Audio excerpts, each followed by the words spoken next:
I'm Tom Rowlands, and I'm the MD of Global EV Solutions for FLEETCOR. And Paul Holland has very kindly given me the after lunch spot, so I'll try and wake you up from your food comas.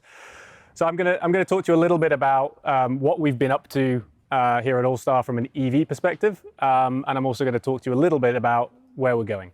And then I'm going to hand over to a far more interesting panel on connected car, which is also a very important part of our future, both in our core ICE business, but also for our EV business. So I'll talk a little bit about that before handing over to the panel. So the first thing I just wanted to touch on is really it's a whole new ecosystem. And I've personally been on a huge learning curve over the last 2-3 years and continue to be on a learning curve in terms of that ecosystem that we're operating in. So, new manufacturers, the traditional OEMs are still playing in the space, but we have EV-only OEMs, Tesla, Rivian, who I think someone mentioned earlier, moving into the space and providing new experiences that people want across the board. So I often get referenced the Tesla experience because everyone wants to replicate that. And that's a challenge when you're operating across multiple charge points and different vehicles.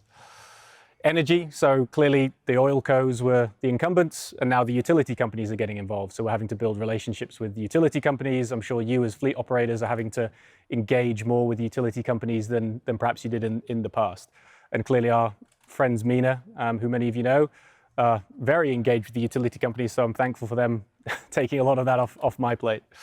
The retailers, we had some questions about it. Will petrol forecourts convert into EV hubs? Not as straightforward as that always. So we're also seeing new retailers. We have many of them with us today: GridServe, Osprey, Connected Curb. So many new charge point operators entering the space, as well as the traditional players trying to play. Payment networks, again, as many of you will know, it's not straightforward when you turn up to a charge point. There's lots of different ways you can pay. You can pay through open loop cards, MasterCard, Visa, private label cards, proprietary cards like Allstar, but also through the app. So again, it's not an easy experience. It's not like a fuel station. You turn up, you pay, you leave. There is complications involved, and that makes it a more challenging end user and driver experience, which we look to simplify.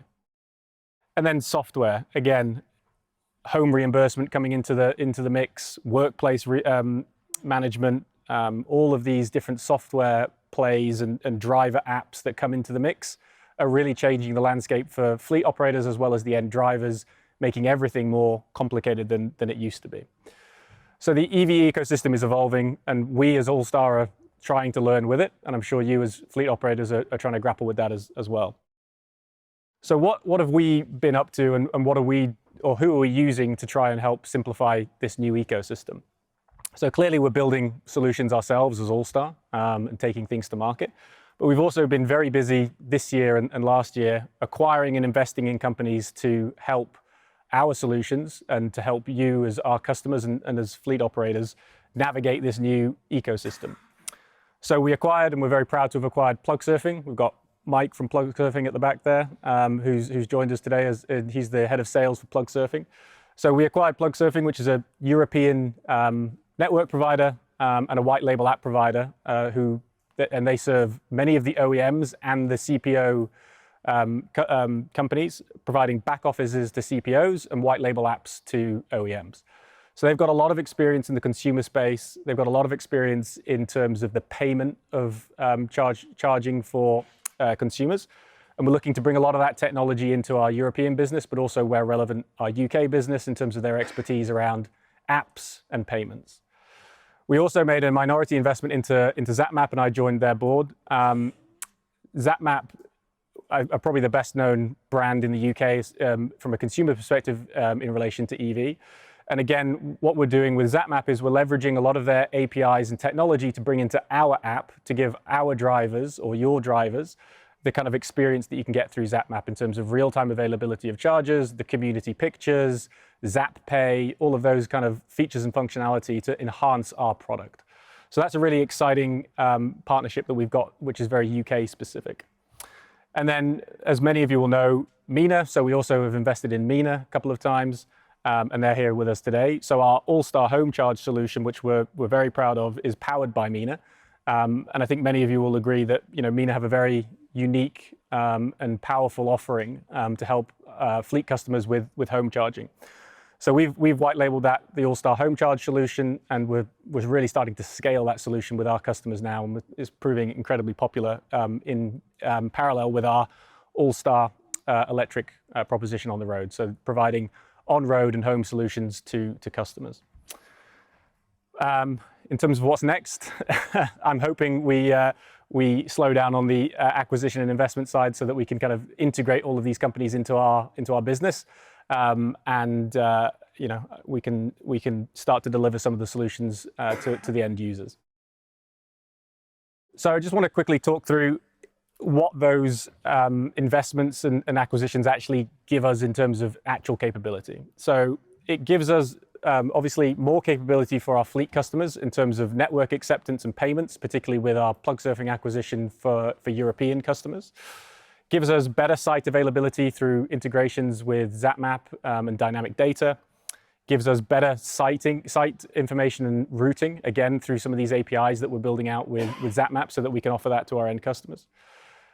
Interestingly, Plugsurfing also is giving us better capabilities in the workplace charger solution. So we're repurposing some of Plugsurfing's tech stack to be able to help with workplace charger management.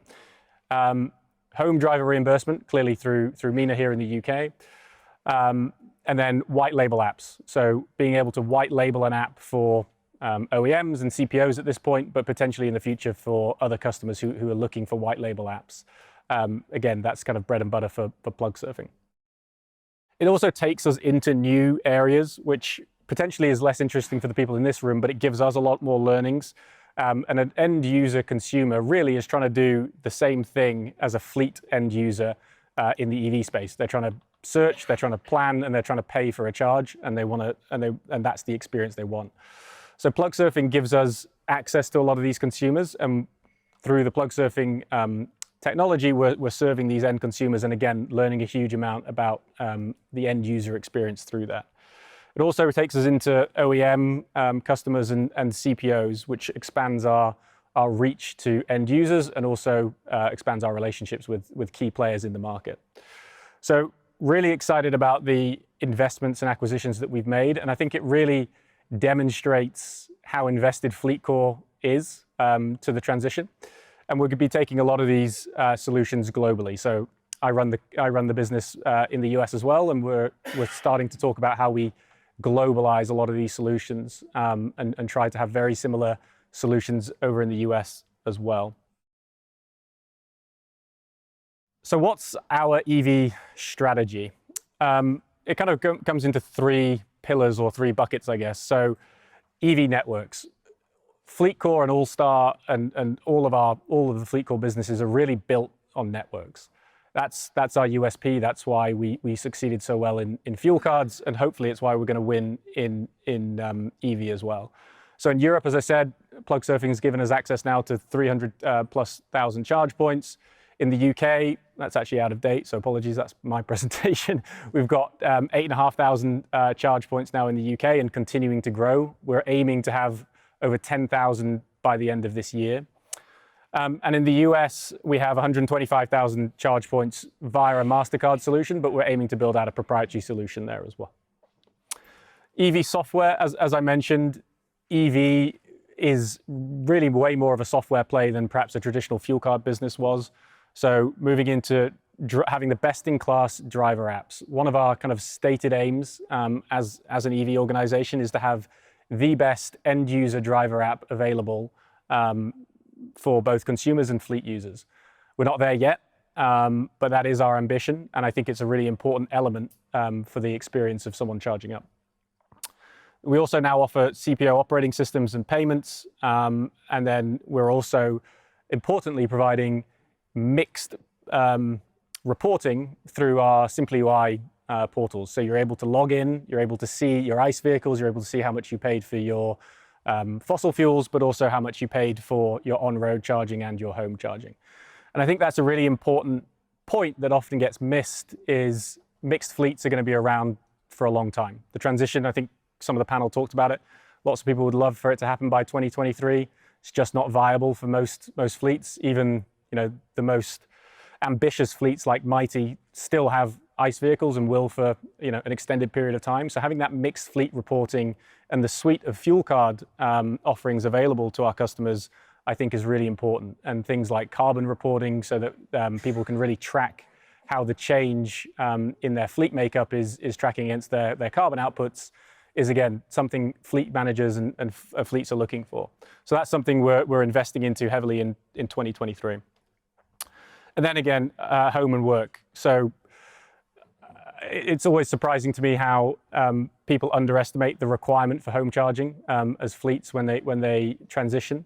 And as soon as they get into it, the big question is, oh, how do we deal with home charging? It's not, it's not as straightforward. You've got to deal with the individual. It's their home. How do you get charge points installed? How do you then track and measure? And then importantly, how do you reimburse? Because many van drivers are unwilling to convert unless you have a really solid solution in place that means they're not going to be out of pocket. So again, leveraging MENA for that and looking at who we use in Europe, whether we take MENA to Europe or whether we leverage some of Plugsurfing's tech stack. And then in the US, we're using a company called Motalk, which we also invested into, which is a connected car business, which Matt and the panel will, I'm sure, cover in the next topic. But I think connected car is a really interesting use case to cover some of the spots where we don't have data or integrations. So if CPOs don't want to join our network and don't want to play, then we will find ways to get the access to the data through connected car and leverage other payment systems to kind of build out a universal network over the long term.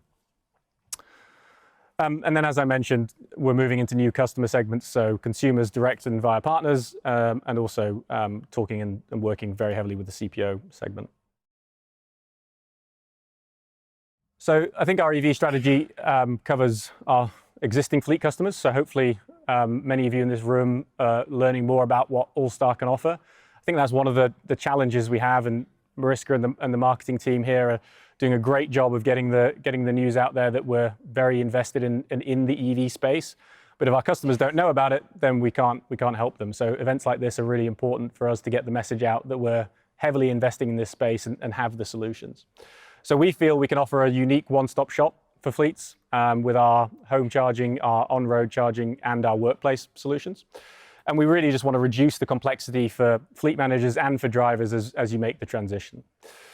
And then we feel like we can attract new customers because we feel like we have that unique solution. And EV is creating complexity in fleets, meaning that fleets that perhaps didn't use fuel cards in the past are moving or looking for solutions that can reduce complexity, and pay and reclaim is no longer a viable option in this space. So we feel that we can attract new people to the segment as well.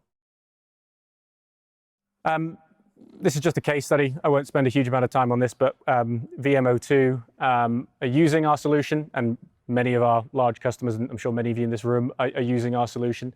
But we're really starting to see this being adopted now by big fleets and serious fleets using this. And we're seeing reliability. So we're not seeing huge issues as we roll this out, both at home and on the road.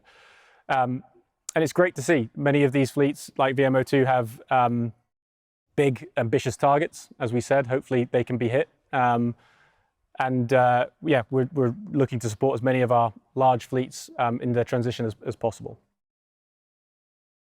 So in conclusion and in summary, the EV ecosystem is complicated. So reach out to people, reach out to partners. That's why events like this are so great, to learn more about each element of the EV ecosystem, because it is so different. I've never learned more in my life than the last 2 years of being involved in EV. It's really exciting, but it's also, there's a new player every week doing something new. So it's a constantly evolving market, and I really do encourage people to leverage the networks that you can build at events like this.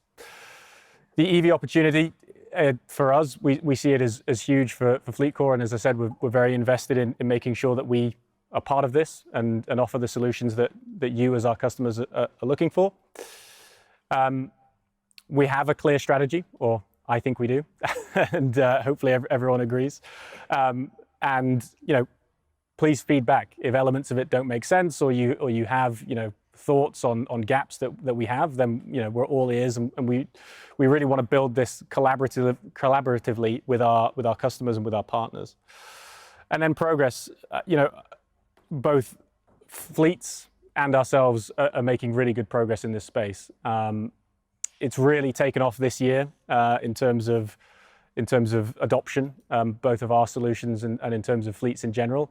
And I think 2023 is going to be a huge year for EV adoption, both in the consumer space and in the fleet space, despite some of the headwinds that we've spoken about, both macro and in terms of supply side.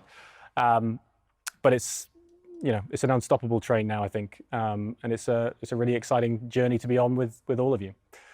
So I'll stop there, and I'm going to hand over. Oh, sorry, last thing. This is just an overview of our battle card of the solutions that we offer and the networks that we're working with. If you've got any questions or want to get a copy of this, then speak to anyone with the Allstar badge on, and we'll happily provide you with any information related to it. Yeah, if anyone's got any questions for me or comments, then please come and find me. Thanks.